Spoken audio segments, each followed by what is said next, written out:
I am in the village of Senglanshu this morning, getting ready for a hike up Kowloon Peak. This is already the beginning of section 2 of the Wilson Trail. Finding your way through the village, you see these little signs to lead you on the way. And let's get started.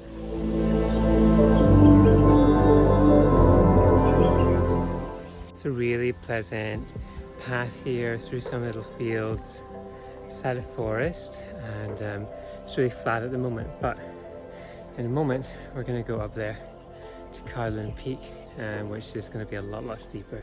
So enjoy this bit of the section while it lasts. Kowloon Peak is about 602 meters tall, and we started the hike down in Senglanshu about 200 meters. I could have got off the bus earlier at Approx Road here, but I wanted to save a little bit by getting off higher up. Along this Flying Goose Road, Approx, there is a lot of shade. It's a one-way road. You can actually get a taxi up here if you want to. And I'm going to go a little bit further before turning off to go up Kowloon Peak steps. Walking up the steps here, the sun behind me. I notice I pass a lot of graves with a red rising sun emblem on them. It's something I hadn't really seen before in Hong Kong. As you reach the top of the peak, the path is surrounded by bamboo, and you begin to be able to see the views, and when you look back behind you, of Sai Kung and the different sections of the MacLehose 1 to 3. There's a gentle breeze to my left, but on the right I just hear the humming of the traffic of Kowloon and all that busyness going on down below.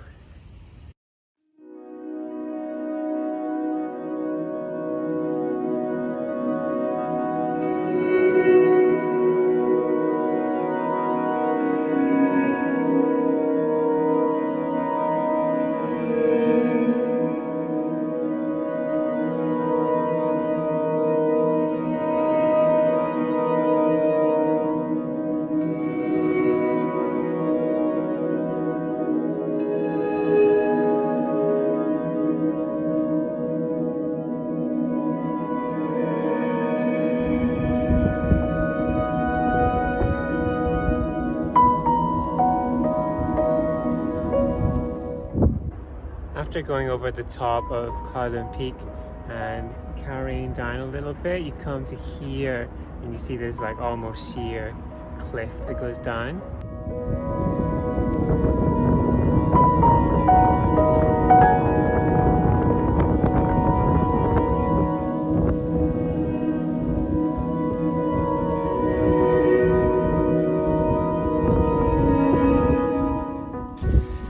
So after Kowloon Peak, you've got a lot of different options. You can go straight back down again, or like me, you can head over to the Approx Road, higher up, where you can get some more views. You can join the Wilson Trail, you can join the MacLehose Trail, or you can just go along a bit to Shashan Pass. On the way, you get through this really thick bamboo, and you can't even see where you're walking some of the time. It's good. No idea how this bamboo survives on top of a mountain like this, but I guess it's keeping me shaded, and luckily I can occasionally pop up out of the thick bamboo to see where I'm going.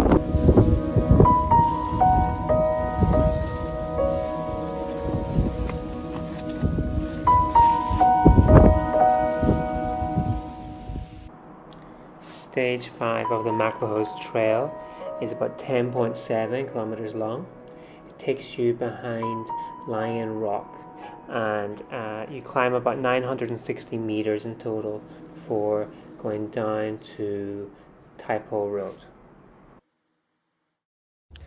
Well, it took me almost 2 hours to get to this point, but now I'm ready to begin stage 5 of the MacLehose Trail.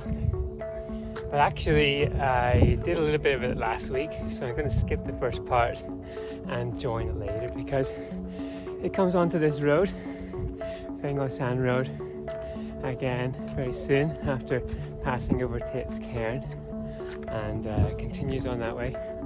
And from here you can actually see where the route goes. There's Lion Rock in the background. Behind that there's a radar dome on top of Beacon Hill. We go behind those and then down to Taipo Road and the reservoirs down there.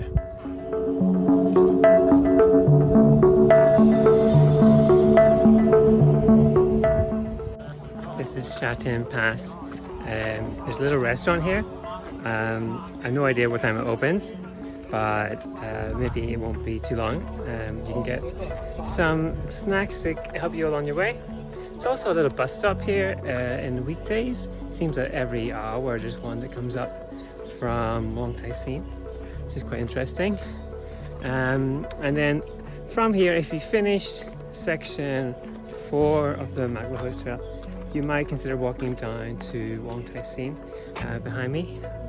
I did that last time, but if you've got a little bit more energy, you might as well continue along section 5 all the way down to Taipo Road. So leaving the road now into Lion Rock Country Park. It's just 7 kilometers left to the end of this section of the MacLehose Trail. Well, I was wrong about it being all downhill. After Shatin Pass, we've been going up steps continuously on our way up the back of Lion Rock. It was beautiful views behind, and looking forward to the rest. I expect to go up and down a few more times because we have to climb Beacon Hill. That's a big one too. So just a little bit into this off-road part of the run. It's a way up to Lion Rock Peak. It's pretty steep, but if you've never been there before, definitely worthwhile. The trail stays on the north side of the mountains most of the time, which means it's shaded and cool forest most of the way. I just passed a section where the path connects down to Tai Wai on one side and Loch Foh on the other side. A lot of people are there because they go up Lion Rock that way. It's a nice short walk if you want to go from one part of Hong Kong to the other. But now I'm heading up Beacon Hill.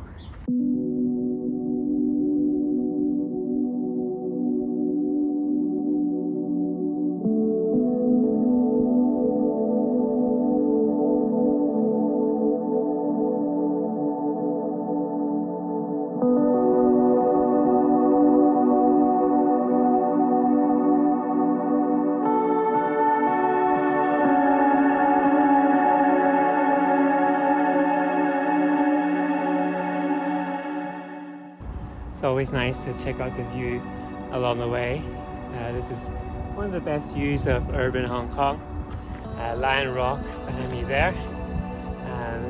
It doesn't exactly look like a lion from this angle.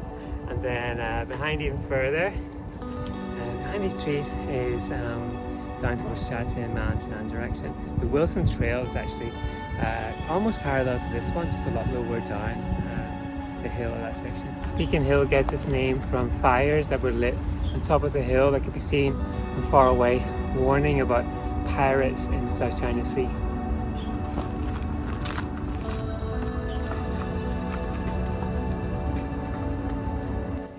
Here in Beacon Hill, at 460 meters I think, is the last hill on this section. It's just 3 kilometers now down to Taipo Road. There are a lot of steps coming down Beacon Hill, so it's nice to finally get a flat path to walk along and rest those legs. This final part of the section is along Eagle's Nest Nature Trail. It's actually a really nice deciduous forest with those streams and a really pleasant path. And very nice to see the sun shining through the trees and welcoming you to the end of the section. That's the end of section 5 of the MacLehose. Back there you can grab some more water because you might want to go back to town or some buses, or you can continue some other sections.